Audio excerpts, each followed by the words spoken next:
Нурес каналында жаңылыктар топтому. Акыркы сааттардагы жаңылыктар менен таанышып алыңыздар. Биздин каналга жазылып, видеого лайк басып, жаңылыктар менен өз убагында кабардар болуп туруңуздар. 21 декабрь күнү саат 21:30 чамасында автомагистралдын Суу-Самыр жайлоосундагы эки жерге 2000 метр куб көлөмүндө кар көчкү түшкөн. Бул болсо жолдо унаа кыймылынын токтошуна алып келди. Көчкүдөн жапа чеккендер жок. Өзгөчө Кырдаалдар министрлигинин куткаруучулары жана транспорт министрлигине караштуу Бишкек-Ош жолу дирекциясынын техникасынын аракети менен жол тазаланып, эки тарапка тең ачылды. Өзгөчө Кырдаалдар министрлигинин басма сөз катчысы Эльмира Шерипованын Азаттыкка билдиргени боюнча учурда Бишкек-Ош жолу ачык. Өзгөчө Кырдаалдар министрлиги бардык автомагистралдарда жүргөн айдоочуларды сак болууга чакырып, унаалардын ортосундагы аралык 500 метрден кем болбоого тийиш экенин эскертүүдө.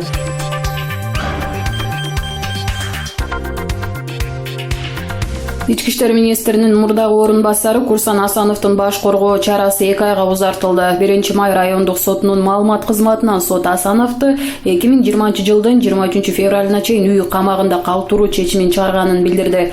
13 августта Курсан Асанов милициянын кызыкчылыгын сатты деген жүйө менен министрдин орун басары кызматынан бошотулган. Ички иштер министрлигинин басма сөз кызматы министр Кашкар Жунушалиев Атамбаевди кармоо учурунда аны менен жалпысынан 3 жолу сүйлөшүү жүргүзгөнүн, министр макул кылдырган соң гана ал ишке Асанов аралашкан тууралуу маалымат тараткан. Башкы прокуратура Курсан Асановдун иши боюнча кызматтык иликтөөнүн материалдары менен таанышып чыгып, ал материалдардын негизинде кызматтык абалынан кыянаттык менен пайдалануу беренеси боюнча кылмыш иши ачылган. Сотко чейинки өндүрүштү жүргүзүү Аскер прокуратурасына өткөрүлгөн. 27 августта 1 май райондук соту Курсан Асановдун баш коргоо чарасын карап, 13 октябрга чейин үй камагына алуу чечимин чыгарган. 10 октябрда сот тарабынан Асановдун баш коргоо чарасы 23 декабрга чейин узартылган.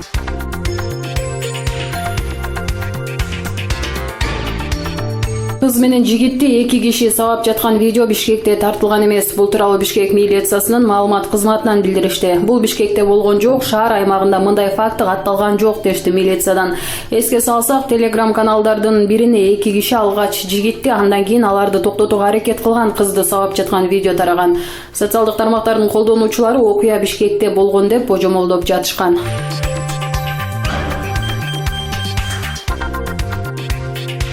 Азыркы мамлекет башчыларына жыргал эле ого бир, анткени элдин баары билимдүү мамлекет пайда болуп, калыптануу жолу небак басып өткөн. Конституциясына негизделген жамандыр, жакшыдыр мыйзамдардын баары бар жана башка.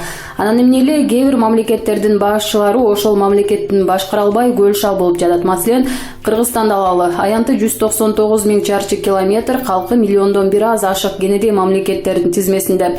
Калкынын баары билим алган, кат тааныбаган адамды табуу кыйын. Мына ошондой билимдүү элди ары тур бери тур деп башкарыш оңой эле да. А биздин президенттер Акаев, Бакиев, Отунбаев, Атамбаевдер мамлекетибизди жакшы деген деңгээлге жеткире алган жок. Өздөрүнүн байлыгын жакшы деңгээлге жеткирип алышты. Азыркы президент эле мурункулардын изи менен кылдырайт. Бирок Жапаровдун кылыгы адам баласында айбири жок учурда болоорун айгинелеп койду. Мына ушул Жапаровдай айбирсиз кошоматчыларда иштейт жогорку кеңеште. Жогорку кеңеште Жапаровдай пастар менен эле бирге накта бир жигит да иштейт. Ооба, кандай кыйын кырдаал болсо да жигиттигинен кенедей да тайып койбогон азамат ошол Рыскелди да Моомбеков. Жараткан берген го бул жигитке тайманбастык бар. Аны менен бирге чындыкты тутуу бар. Моомбеков да ушул эки сапат журулушуп келип, жоосунсуз жоруктарга, тескериштерге ылаачындай тийген чанда кездешчү сапатты түзүп салган. Кезегинде аны менен чогуу иштештим. Кийин деле көрүп билип жүрөм.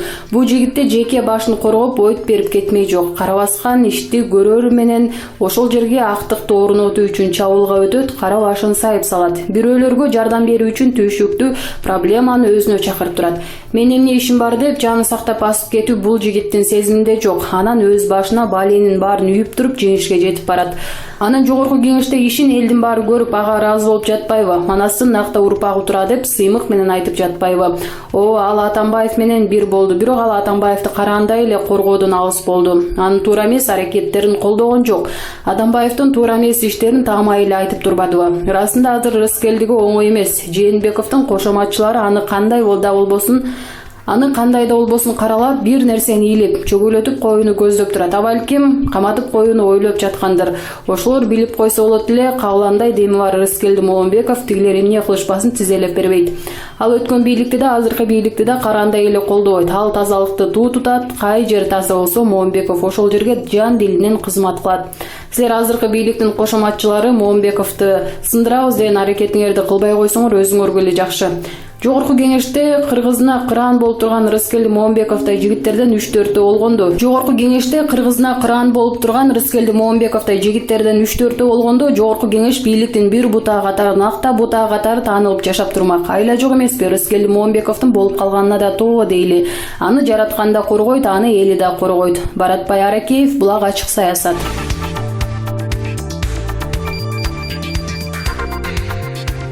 Кыргызстандын мамлекет башчысы Сооронбай Жээнбековду ташыган учак Санкт-Петербург шаарынан кайтып келе жатып абага көтөрүлө албай калган. Буга учактын техникалык абалы себеп болгонун Жарандык авиация департаменти ырастады. Натыйжада президент Жээнбеков баштаган кыргызстандык делегация мекенине каттамдуу учак менен кайтууга аргасыз болгон.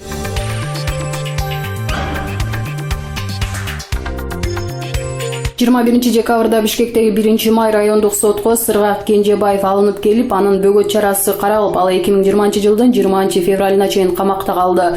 Ал сотко чейин тергөө изоляторунда болот. Эске сала кетсек, кече 20 декабрда Сыргак Кенжебаев УКМК тарабынан Казакстан мамлекетинин Алматы шаарынан кармалган. Ошол эле күнү УКМКда Ички иштер министрлиги да ага кандай айып менен кылмыш иши козголгон тууралуу расмий маалымат тараткан.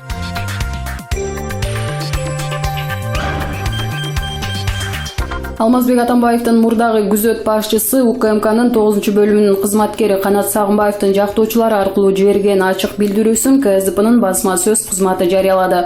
Мен Канат Сагынбаев 7-8 августта Кой Ташта окуялар боюнча мамлекеттик комиссиянын учурдагы бийликке жагалданып чыгарган тыянагындагы бетпак уятсыз калпына караманча каршымын. Мамлекеттик комиссиянын курамы жалаң экс-президент Алмазбек Атамбаевка жеке кеги же таарынычы бар адамдардан куралганынын өзүн акыйкатсыздык деп эсептейм. Комиссиянын тыянагы туурасында мен коомчулукка мага тиешеси бар 2 маселе боюнча чындыкты айтууну туура көрдүм. Парламенттин жыйынында Жогорку кеңештин депутаты Абдылдаев Сагынбаев өз милдеттерин аткардыбы, ал алдын ала эскертилгенби деген суроо узатып, ага УКМКнын төрагасы башында турган жетекчилер ооз мурду кыйшайбай туруп, ал алдын ала эскертилгенине карабастан милдетин аткарган жок деп суу кечпеген калпта айтышты. Чындыкты айтып, жоопкерчиликти өз мойнуна ала албаган, бийликке жагынуу үчүн мага окшогон өз кызматкерлерин курмандыкка чалууга даяр болгон мындай жетекчилерден эл жана мамлекет эмнени күтсө болот? Чындыгында ал күнү алар 2 жүздүү буйрук беришкен. Альфанын кызматкерлерине экс-президентти кармап алып келүү, мага болсо объектиге коргоо дешкен. Альфанын жоокерлери тапшырмасын аткара алышкан жок. Мен болсо өз кызматтык милдеттеримди так аткарып, объектини аман-эсен өткөрүп бердим. Күзөт объектисинин башынан бир дагы тал чаш түшкөн жок. 7-8 августта мен басып кирип келген спецназдын кызматкерлерине каршылык көрсөткөн жокмун.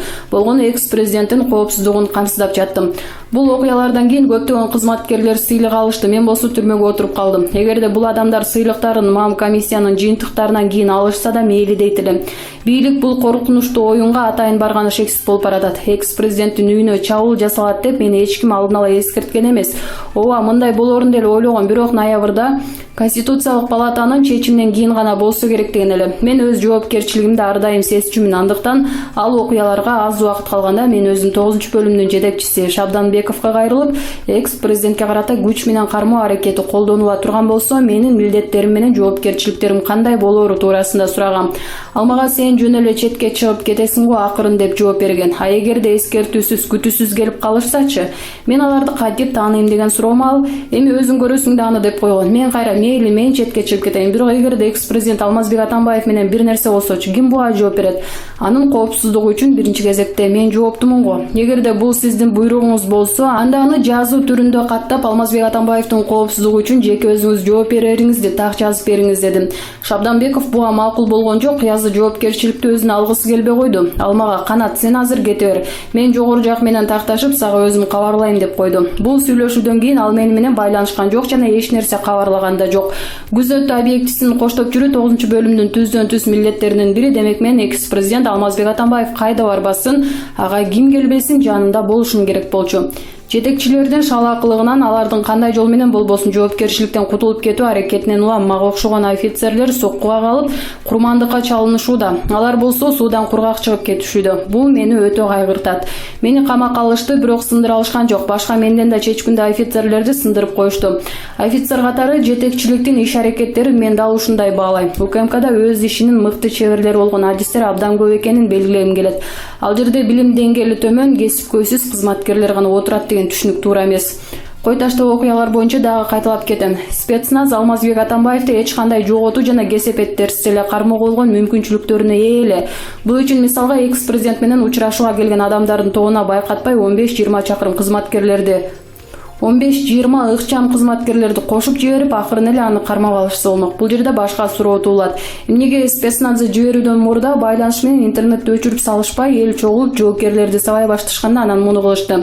Анткени алар байланышты мурдараак өчүргөндө эл чогулбай мындай оор кесепеттерге алып келбейт эле го. Менимче бийликтин бул аракеттери аларда башынан эле чагым уюштуруу аракеттери болгонун ашкерелейт. Мен Кой Ташка келген Альфанын кызматкерлерин эч күнөөлөбөйм. Күнөө оор кесепеттерге алып келген, алдын ала пландалган кылмыштуу буйрукту берип, жоокерлерди жаалданган элдин колуна салып берген алардын жетекчилеринде. Мен бул жетекчилерди жоопкерчиликке тартууну талап кылам. Мындан сырткары, мен экспертизанын Альфа Атайын багыттагы бөлүмүнүн командиринин орун басары Кой Таштагы окуялардын жүрүшүндө СВД үлгүсүндө мылтыктан атылган 7.62 калибриндеги октон каза болгону туурасында тыянак боюнча дагы чоң күмөнүм бар. Мыйзамдуу ыйгарым укуктарым менен пайдаланып, мен экспертизага катышууну суранган, бирок тилекке каршы бул өтүнүчүмдү четке кагып коюшту. Дагы бир жолу кайталап кетейин, мыйзамга ылайык менин катышууга толук укугум бар эле. Эми менде экспертиза боюнча, ошондой эле спецназдын жоокери көз жумган абал боюнча бир нече суроолорум бар. Эмнеге катуу жарадар болгон Үстүнбек Ниязбековду хирургия эмес, травматологиялык бөлүмгө алып барышат? Кыязы ал жерде керектүү тыянак чыгарып, жасалма документти даярдап берчү бийликтин ишенимдүү кишиси жок болчу. Бул факты чоң күмөн санатат. Экспертизада көрсөтүлгөн мылтык үйдүн 3-кабатында болчу. Ал жерден чыгарылган эмес. Эмнеге 3-кабаттан 2-кабатка чейин бир дагы кандын тамчысы жок? Мындай ок тийген адам канжалап калмак. Буга чейин сиздер өзүңүздөр жогоруда айтылган адам АК-74 мылтыгынан 5.45 калибрде октон каза болгонун айтып келгенсиздер. Азыр эмнеге эми таптакыр башка сөз болуп калды? Экспертизада ошондой эле жоокерге так кайсы убакта ок тийгени дагы көрсөтүлгөн эмес. Ал чогулган эл келгенге чейинби же андан кийин жарадар болгонбу? Эгерде ал эл келгенге чейин жарадар болгон болсо, анда аны үйдүн кайсы тарабы менен ооруканага алып кетишкен? Менин билишимче, эл келгенге чейин үйдөн оор жаракат алган жоокерди алып кетишкен эмес. Экспертизанын бүтүмү менде чоң күмөн жаратат жана жөн жерден эмес. Менде дагы көп суроолор болот, бирок мен аларды буларга жооп алгандан кийин гана берем. Бул иш боюнча тергөө жашыруун эмес, ачык өтсө адилеттүү болмок. Анда коомчулукта бардык чындыкты алууга мүмкүндүк болот эле. Экс-президент Алмазбек Атамбаевга жана мага тагылып жаткан берене орунсуз. Спецназдын жоокери СВД мылтыгынан жарадар боло алмак эмес. Сиздер эч кандай далилдери жок эле айыптап жатасыздар. Жана мунун бардыгын мыйзамга таянып далилдеп бере алам. Менин камалышым, мен дарегиме коюлган күнөөлөрдүн бардыгы бир гана максатты көздөгөн кысым, бийлик мени сындырып, Алмазбек Атамбаевга каршы көрсөтмө берүүгө аракет кылууда. Менде Алмазбек Атамбаевга каршы эч кандай көрсөтмө жок. Мен эч качан мыйзам бузган эмесмин. Эң башкысы, мен өз милдеттеримди, мыйзамдарды толук сактоо менен так аткарып келгем деп жазылган Сагынбаевдин билдирүүсүндө.